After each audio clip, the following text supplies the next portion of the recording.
क्या आप भी पेन से परेशान हैं और पीआरपी इंजेक्शंस लगवाने का प्लान कर रहे हैं? तो ये वीडियो आप ही के लिए है। इस वीडियो को मिस मत कीजिएगा। नमस्कार दोस्तों, मैं हूं डॉक्टर सचिन मित्तल, आपका दर्द रोग विशेषज्ञ। और इस वीडियो में हम बात करेंगे पीआरपी इंजेक्शंस की आफ्टर केयर, रिकवरी और उससे भी बड़ी चीज, उससे जुड़ी एक्सपेक्टेशंस के बारे में। इससे पहले के वीडियोस में मैं आपको पीआरपी इंजेक्शंस की इंडिकेशंस, उसका काम करने का तरीका, किन लोगों के लिए ये सक्सेसफुल मानी जा सकती है, किन लोगों को पीआरपी नहीं कराना चाहिए, इस सब में हम डिस्कस कर चुके हैं। उसमें बहुत अच्छा रिस्पांस आप लोगों का हमें मिला, उसके लिए बहुत बहुत धन्यवाद। उसी श्रृंखला को आगे बढ़ाते हुए आज इस वीडियो में मैं आपको बताऊंगा पीआरपी इंजेक्शन की आफ्टर केयर क्या होनी चाहिए, उससे रिकवरी आप क्या और कैसे एक्सपेक्ट कर सकते हैं, और एक्सपेक्टेशंस आपकी क्या होनी चाहिए after your PRP injection. PRP after care हम 0 to 3 डेज के पीरियड को कहते हैं, यानी कि इंजेक्शन लगने के तुरंत बाद से लेके आगे आने वाले 3 दिन आफ्टर केयर के होते हैं। इस दौरान आपके जहां पर आपको पीआरपी इंजेक्शन लगा है वहां पे लोकल स्वेलिंग, हल्की फुल्की स्वेलिंग, रेडनेस या फिर छोटी मोटी रिएक्शन, हल्का फुल्का बुखार या फिर एक चुभन या इंजेक्शन का दर्द महसूस हो सकता है। ये क्वाइट नॉर्मल है। कुछ लोगों के लिए कुछ समय के लिए पीआरपी के बाद आपका दर्द बढ़ भी सकता है। ये आपको ध्यान रखना है कि आपका दर्द इंजेक्शन के बाद बढ़ा है, इसका मतलब ऐसा नहीं है कि पीआरपी काम नहीं कर रहा है या उसने कुछ गलत काम किया है। कुछ लोगों के अंदर इस तरह का रिएक्शन आता है कि पीआरपी के बाद दर्द एक्चुअली बढ़ जाता है। इस आफ्टर केयर पीरियड के दौरान आपको बहुत एहतियात रखने की आवश्यकता होती है।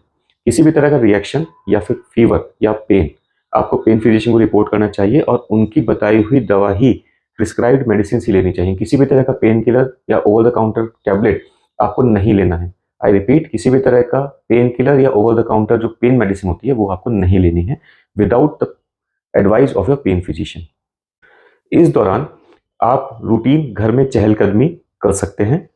जो चीज़ अवॉइड करनी है वो है सीढ़ी चढ़ना, बार बार चढ़ना उतरना, कार ड्राइव करना, स्पेशली मैनुअल कार ड्राइव करना, और कोई भी ऐसी एक्टिविटी जिसपे घुटने पे जोर पड़े, जैसे कि सजदा करना या फिर चौकड़ी मार के मंदिर में बैठना, आलती पालती मार के बिस्तर पर बैठ जाना, ये सबको आपको अवॉइड करना होगा।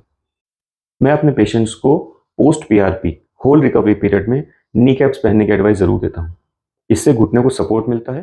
3 से 7 दिन अब शुरू होता है रिकवरी पीरियड। रिकवरी पीरियड में जब प्लेटलेट्स काम करना स्टार्ट करती हैं, बहुत क्रिटिकल फेस है।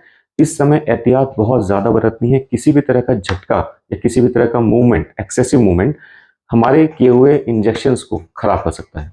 इस फर्स्ट फेज ऑफ रिकवरी में, यानी 3 से 7 दिन के अंदर, आप लाइट एक्सरसाइज कर सकते हैं, वॉक कर सकते हैं, चहलकदमी घर के अंदर कर सकते हैं, मॉर्निंग वॉक के लिए जा सकते हैं। लेकिन किसी भी तरह की ऐसी एक्टिविटी जो घुटने पे एक्स्ट्रा प्रेशर डालेगी या फिर उस एरिया पे एक्स्ट्रा प्रेशर डालेगी जहां पर पीआरपी लगाया गया है, वो सब आपको अवॉइड करना है। Second phase of recovery start होता है 7 डेज से, जो कि 7 to 14 डेज का माना जाता है, यानी कि दूसरा हफ्ता सेकेंड फेज ऑफ रिकवरी का होता है। ये रिकवरी फेज का टाइम प्लेटलेट को सेट इन करने का टाइम देता है, यानी कि इस टाइम पे आपकी रिकवरी एंड रिमॉडलिंग स्टार्ट हो चुकी है। इस दौरान हमारी बताई हुई एक्सरसाइज आप स्टार्ट कर सकते हैं। जो प्रिस्क्राइब्ड मेडिसिन मैंने आपको लिख के दी हुई है, वो प्रिस्क्राइब्ड मेडिसिन आप लेना स्टार्ट करेंगे। इसके अलावा लाइट वेट की एक्सरसाइजेस, जो कि थोड़ा एक्स्ट्रा प्रेशर आपके घुटने पे, आपके जॉइंट पे, उस एरिया पर डाले, वो एक्सरसाइज स्टार्ट कर सकते हैं। अगला हफ्ता यानी तीसरा हफ्ता नेक्स्ट फेज ऑफ रिकवरी का है। इस समय पे प्लेटलेट और उससे जुड़े फंक्शंस जो हैं वो अपने पीक पे पहुंच चुके हैं। आपके जॉइंट के अंदर मैक्सिमम एक्टिविटी इस वीक में चल रही होती है। इस वीक में अपने जॉइंट पे लाइट स्ट्रेनर्स एक्सरसाइज आप स्टार्ट कर सकते हैं। होम एक्सरसाइज स्टार्ट रखनी है, जो कि एडवाइज्ड है ऑलरेडी। किसी भी तरह की फिजियोथेरेपी, रनिंग, जॉगिंग अभी फिलहाल अवॉइड करनी है। जिन लोगों का पहला या दूसरा इंजेक्शन है, उनका नेक्स्ट इंजेक्शन इस फेज के बाद लगा सकते हैं। 21 to 28 डेज का एक टाइम है जो बताया गया है। उसी दौरान आपका थर्ड इंजेक्शन यानी कि बूस्टर डोज लगती है। जिनका फाइनल इंजेक्शन लग चुका है उनके लिए recovery period up to 3 months prolong होता है। रिकवरी धीरे धीरे, रिमॉडलिंग धीरे धीरे होगी। और दोस्तों, अब बात करेंगे एक्सपेक्टेशंस के बारे में। पीआरपी इंजेक्शन से क्या एक्सपेक्ट कर सकते हैं, कितना पेन रिलीफ होना चाहिए, कितनी एक्टिविटी परमिसिबल होनी चाहिए। आप जब भी किसी पेन प्रोसीजर या पीआरपी इंजेक्शन के लिए जाएं, अपने डॉक्टर, अपने पेन फिजिशियन से के साथ बैठें और उनसे रियलिस्टिक एक्सपेक्टेशन पे डिस्कशन अवश्य करें। आपको इंजेक्शन के लगने के बाद कितना रिलीफ आएगा, आपकी कितनी एक्टिविटी परमिसिबल होगी, इसके बारे में डिस्कशन अवश्य करें। ये हर एक पेशेंट के लिए, हर एक मरीज के लिए डिफरेंट हो सकती हैं, depending on your nature of job और नेचर ऑफ डिसीज।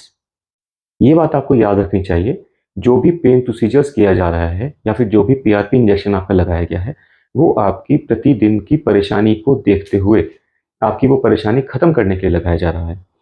कोई भी तरह की चिकित्सा प्रणाली अब तक 50 साल को रिवर्स करके 35 साल पे नहीं पहुंचा सकती। ये पीआरपी इंजेक्शन भी उसी प्रणाली का एक माध्यम है। हम एज को हॉल्ट करते हैं, एजिंग को हॉल्ट कर सकते हैं, रोक सकते हैं, इसको रिवर्स अब तक नहीं कर सकते। इस पीआरपी इंजेक्शन के बाद आप डेली रूटीन में पेन रिलीफ डेफिनेटली एक्सपेक्ट कर सकते हैं। अच्छे दिन बुरे दिन हर रोज हर एक मरीज के या हर एक आदमी के जिंदगी में आते रहते हैं। एक रियलिस्टिक एक्सपेक्टेशन रखनी ये बहुत आवश्यक है। तो मैं आशा करता हूं दोस्तों कि आपको ये वीडियो आपकी रियलिस्टिक एक्सपेक्टेशन और रिकवरी में जरूर हेल्प करेगा। मिलते हैं दोस्तों अगले वीडियो में, तब तक के लिए नमस्कार।